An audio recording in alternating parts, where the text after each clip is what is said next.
Hello everyone, and welcome to Sunup. I'm Lyndall Stout. Adequate rains have kept this pasture nice and green as we round the corner into August. Ideal conditions for a unique research study underway involving beef cattle grazing on both wheat and cover crops. Sunup's Austin Moore picks up the story from there. Earlier this year, we were joined by Extension beef cattle specialist Dave Lahman here at Oklahoma State University's Beef Center to talk about two grazing methods. The first, traditional Oklahoma native pasture grazing. The second still used native pasture, but it used it for half the time at twice the stocking rate. The other part of the time, cattle were given limited access to wheat pasture. Well, the numbers are in, and they are impressive. These calves in the intensive system weaning weight on July 16th was 767 pounds. That's an average of the steers and the heifers. The extensive managed calves weighed right at 700 pounds. The intensively managed cows on July 16th, weaning time, weighed an additional 110 pounds and about a full body condition score higher than the cows managed in the extensive system. So we were able to cut back on the acreage required during that year for those cows by about 30%, and the cattle weighed a lot more, both the cows and the calves, and cows were in better condition. But this experiment is entering a new phase because the start of summer is hardly the end of grazing challenges. One thing we have in the summertime throughout Oklahoma is a lot of underutilized land that may or may not be suitable for grain crop production, but we can throw a forage crop out there and try to take some of the pressure off our grazing lands. So, cover crops were planted in this field in June, with cattle turned out in late July for a 45-day grazing period. So you can see here at the end of July, we've got a tremendous amount of forage available, both sorghum, Sudan, and cowpeas, and it's extremely high quality right now. These cattle have been out here grazing for just over a week now, and so they have barely put a dent in it. In fact, I'd guess that it's probably growing faster than the cattle can consume it. Of course, cattle gains are only part of this equation. We are testing things that are not necessarily in the realm of soil health development. Grazing cover crops, the way we're going to graze them, essentially very heavily, is not what a soil health expert would tell you to do. But we also have a continuum from a heavily utilized system up to a minimal cover crop utilization system to try to see where the balance is. By grazing this cover crop and through the manure return to the soil, we're not really extracting that many nutrients from the system. It's all going right back to where it came from. And in fact, the cowpeas may be capturing some nitrogen. And so hopefully we'll have a positive impact below ground as well as above ground. So better gains in the cattle so far, with the expectation that better health will lead to increased fertility. Then expected gains in soil health and a long rest period for native pastures. This is an experiment you'll be hearing more about as economic and carcass data become available. For Sunup, I'm Austin Moore. Now we want to tell you about a summertime pest that's impacting Oklahoma's sorghum crop. Sorghum producers are on the lookout for a new aphid moving north into the state. The sugarcane aphid is prolific and often devastating. We have some insecticide plots down in Lane where we have an infestation that blew up from the Dallas area. Those plots averaged somewhere between 3,000 and 4,000 aphids per plant. And They produce a lot of honeydew, which is a sticky substance. It's their waste material. This material is a problem at harvest when it gums up machines, but that's not all. If the aphids moved up and were feeding on the heads and got sticky substance on the heads, it couldn't separate the leaves from the grain enough, and they were actually physically losing grain on the ground.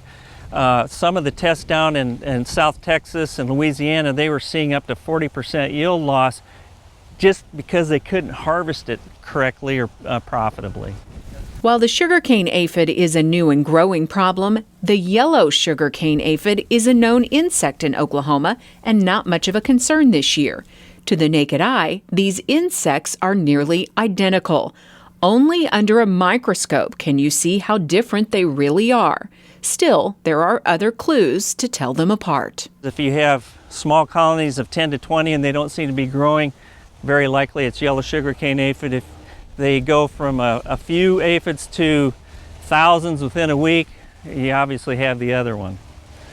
It's what I call a second half aphid. It really takes off from the time the sorghum starts to head out or boot all the way through flowering, and it just explodes exponentially in its populations, and that's when you really have to watch it. Scott Armstrong is a research entomologist with the USDA's Agricultural Research Service based in Stillwater. For years, he has investigated sorghum resistance to green bugs. Now his work is shifting to sugarcane aphids. So we've been looking for host plant resistance. We've found good sources of resistance. And some of those sources that are green bug resistant are also sugarcane aphid resistant. So we've got a good one up on it. And what we need to do now is to get that into agronomically acceptable varieties that producers can grow. But that is a long-term solution. Currently, the normal aphid insecticides have not proven useful against this pest. That we actually asked for what we call an emergency exemption section 18 this year for a product called Transform that has been shown to be pretty effective in Texas and Louisiana and Mississippi for controlling these aphids. Sorghum producers who find aphids should work with their county extension office to send samples to Oklahoma State's Plant Disease and Insect Diagnostic Laboratory to learn the most effective ways to treat them. One more word from our friends in the entomology department. Fall armyworms are showing up at levels we don't normally see this early in the year. Producers with grass and sorghum pastures should begin scouting now. To learn more about control guidelines for this pest, go to our website, sunup.okstate.edu, and look for Current Report CR 7193, Management of Insect Pests in Rangeland and Pasture.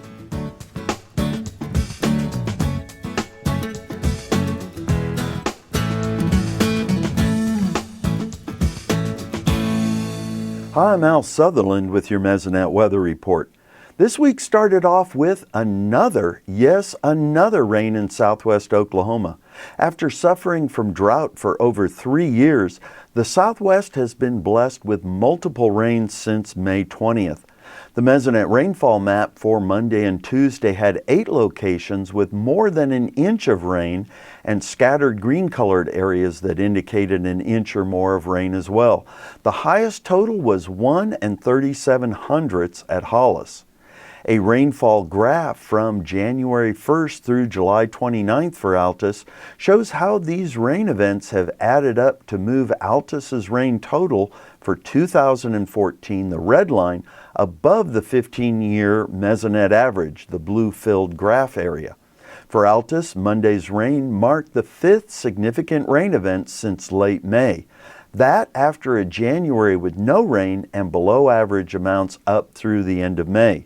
When the line runs flat, little or no rain is accumulating. A line going up means rain. A map of rainfall going back 180 days to mid-January through Tuesday evening had rainfall lowest in the northwest panhandle and highest towards the southeast. This rainfall pattern is typical for Oklahoma. The lightest rainfall was in the western panhandle at Kenton, 5 2/10. Altus fell into the mid-range group with 16 9/10. Mount Hermon near Broken Bow came in with 27 1/10 inches of rain. Farmers and ranchers know all too well that how much rain has fallen does not tell the whole story. As we saw with Altus, when the rain comes can be more important than long-term totals. Here's a look at when rain fell from January 1st through July 29th at 3 Mesonet locations. In the Northwest, Woodward shows how 2014, the red line, compared to 2013, the orange line, and with the 15-year total rainfall average, the blue fill. For Woodward, this year there was not much rain until after June 1st, and as we approached August, Woodward was almost 5 inches short of their average rainfall. Moving to the central part of the state at Shawnee, 2014 is also below the 15-year average and way below 2013. Rain came in multiple small events from mid-March to June 1st in Shawnee. Our last graph is for Idabel in the southeast, with 2014 coming in much closer to the 15-year average total rainfall. 2013 tracked right along the 15-year average almost the entire year. As of Tuesday, Idabel was only a few inches below their long-term average.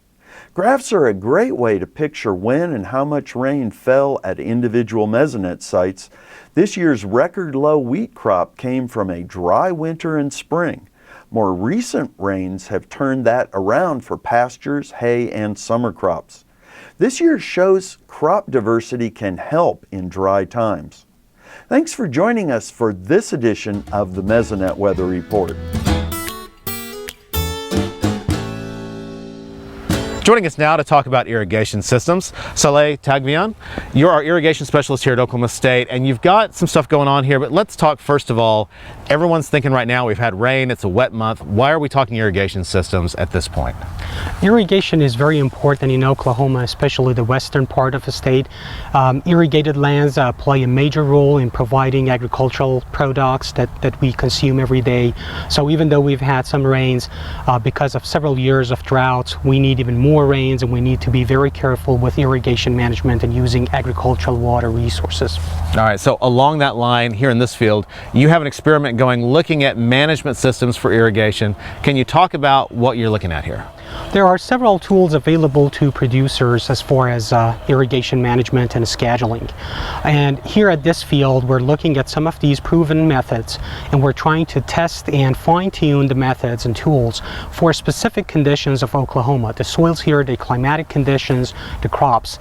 The two important tools that we're testing here are the tools based on soil moisture and the tools based on canopy temperature. So if you look at here at this experimental plot, we have two infrared thermometers looking at the canopy from two different angles, and right in between the canopy temperature sensors we have soil moisture sensors installed at three different depths, 10 inches, 24 inches, and 36 inches, to look at water extraction by corn in the root zone area and to be able to monitor the changes in the water content that's available to the crop. So tell me, what is this? Is this the sensor you're using there? Yes, this is the sensor we're using, and over here inside this part of the sensor there's sand, and there's some coating and covering on it, and this, when we install it, it comes into equilibrium with the soil around it. And then there's two electrodes here that measure electrical resistivity. So if there's more moisture in the soil, we read a smaller resistance. If there's less moisture, it's dry, we read a higher resistance, and then we convert that back to soil moisture level. So what will this experiment tell you about managing the irrigation in the system? By looking at the data and seeing how these tools are sensitive to different levels of water stress, we can identify which one is more appropriate.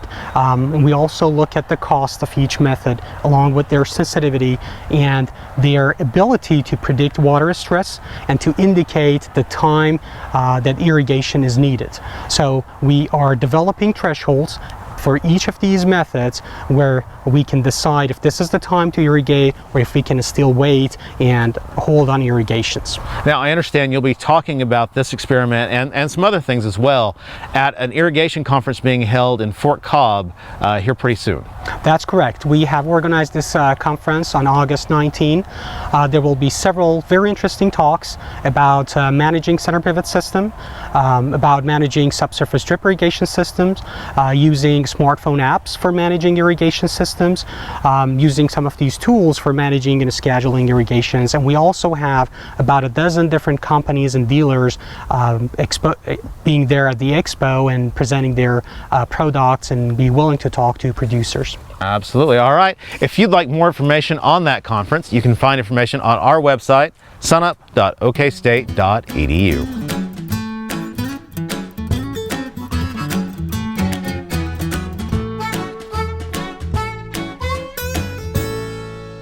Wheat prices are on the decline again this week, and Kim, is there any positive news to that decline? Well, there's positive news for our prices. I think negative news for France, Germany, where they're having too much rain. They're concerned about the quality, especially in the French crop. You got Australia and the eastern part of the area, big wheat areas. It's dry there, so there's concern about that crop coming on. And then you've got the sanctions, economic sanctions against Russia. That could inhibit their exports a little bit. Okay, the question I love to ask a grain marketing specialist, where's the bottom to this?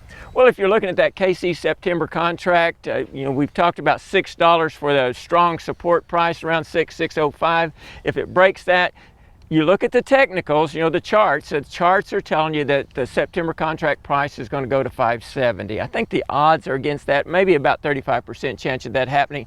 That'd get cash prices down around $5.40. So right now I'm looking at the cash prices. If they fall 13, 15 cents, then they're going to go on down. So I got the bottom for cash around $5.40. Okay, wheat producers are putting pen to paper right now, and they're trying to come up with their cropping systems, and they're laying out the numbers. What numbers should they be using to make those decisions? Well, if you're looking at wheat and canola, right now for June of 2015, I've got the wheat price at $5.50. I did have it at $6 this last week, but looking at the numbers, I think I'll be more comfortable with $5.50. If you've got $5.50 wheat, then canola is going to be about $8.25. If you look at forward contracting, right now you can forward contract wheat for June 15 delivery at about $5.80 and canola about $8.15. Okay, Kim Anderson, grain marketing specialist here at Oklahoma State University.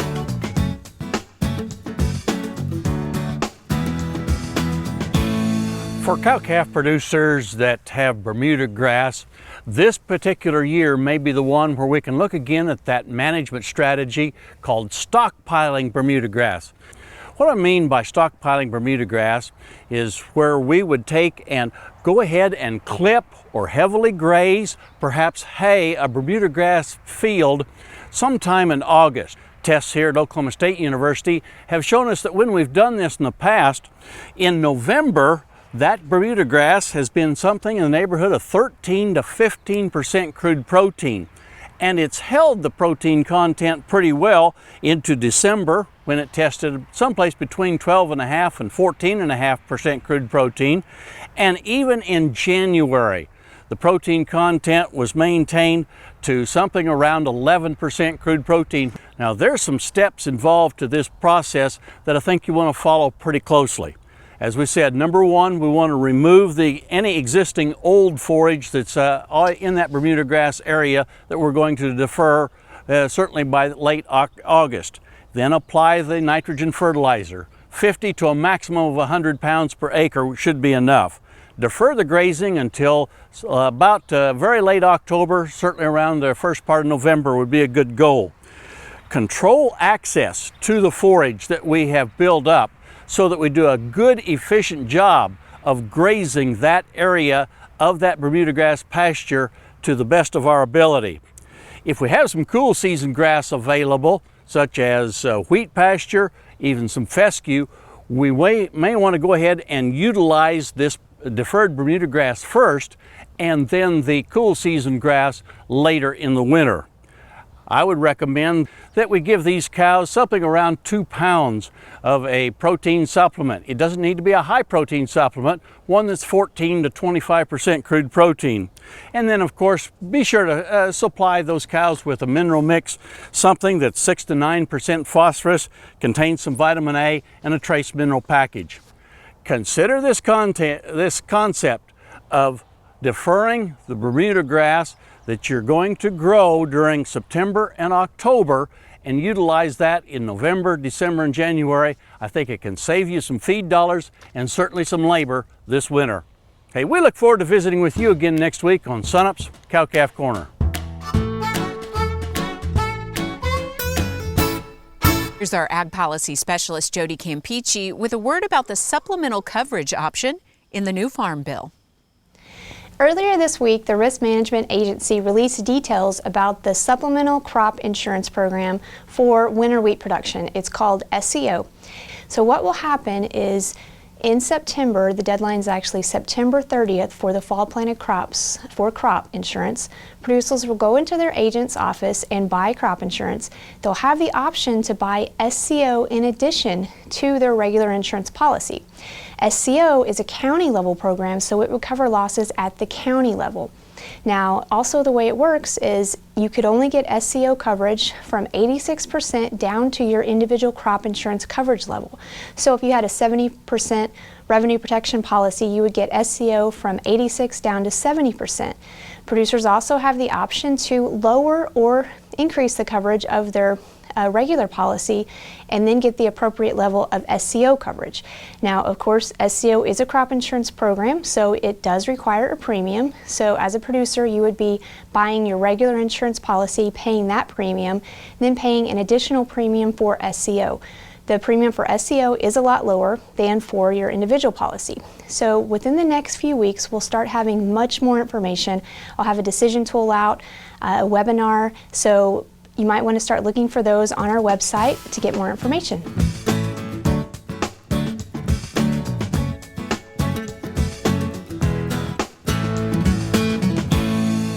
Time to get out your smartphones and tablets. Brian Arnell covers Ag Apps for Sunup. Today, he looks at crop tools. Crop tools is a category that is comprised of a lot of apps that's just more than one thing. Each app in here does more than one tool. The first app I want to talk about is a Purdue Corn and Soybean Field Guide. Now, if you've had any of their handbooks roaming around in your office or your truck, this is just their handbook in an app form. It's a very nice app, very clean. Like I said, it has some great pictures. It has corn and soybean management, which goes from both weed control, soil fertility, and management issues. So a very nice app. You can look at the broadleaves that you could typically find within a corn or soybean field. You can also look at soybean management as far as growth and development, planting time. It is a field guide. It is from beginning to end corn and soybean management, but you have to pay for it. One free app would be the University of Arkansas's Corn Advisor. This is, again, a field guide. What you're going to find in the near future is a lot of the land-grant universities are going to take their extension field guides and turn them into apps. It's one of the first things we can do as an extension program to go into the app world. We have the documents ready, we just have to app it. So this is a Corn Advisor by the University of Arkansas. Not a perfect fit for a lot of Oklahoma producers, but still a nice tool. We have a lime rate calculator, nutrient rate, nutrient deficiency, and disease control. There are a few apps out there that I like to call ad apps. So this Stoller Wheat app, it's a very nice app in the way that it provides some nice information. In this case for their wheat, it has a very nice nutrient deficiency guide, but in most cases, it is an ad. So even though it's an ad for Stoller and their products, it still has nice information, and if you're needing that information, it and other apps like it are very handy tools to have on your tablet. MFA puts out a very nice app for corn producers, soybean, and sorghum producers. It allows you to go into a crop and look at the herbicides recommended for that crop and different species and how well they control certain weed diseases or weeds and diseases. So you can go in here and select what you may have, what herbicides you want to use, and you see in this case we're looking at sorghum pre-plant herbicides. We can look at all the products, see how much to use of them, and how well they work on different weed species. So this is a free app, and it's another really handy app to have in your toolbox of your tablet. Extreme Beans is another university-based application. In this, it has a lot of bean management, soybean management tools. You can go to the home, which breaks it out into all the different management strategies. In this case, you can see learning about pre-plant fertilizer and soybean seed inoculant, and etc. All these apps are very useful tools. They're more than a one-stop shop. They provide management, disease and weed control, and sometimes harvest recommendations. If you'd like to learn more about these apps or others, see my blog at sunup.okstate.edu.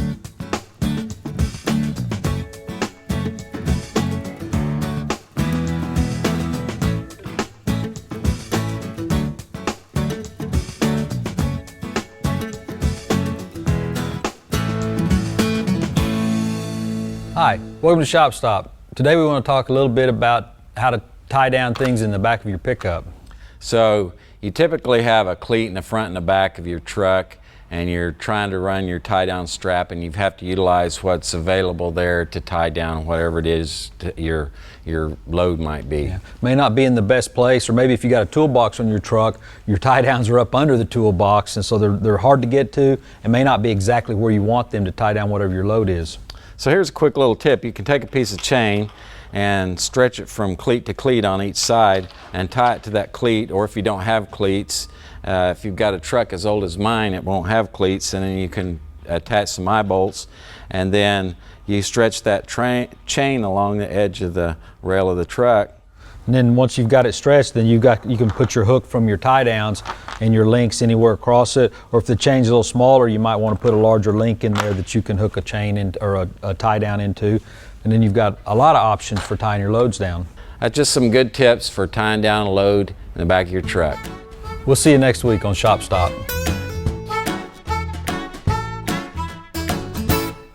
That'll do it for us this week. A programming note that Sunup will be taking a break for a couple of weeks for OETA's August Fest, and we'll be back with an all-new show on Saturday, August 23rd. A reminder, you can find us anytime at sunup.okstate.edu, and also follow us on YouTube and other social media. I'm Lyndall Stout. We'll see you next time at Sunup.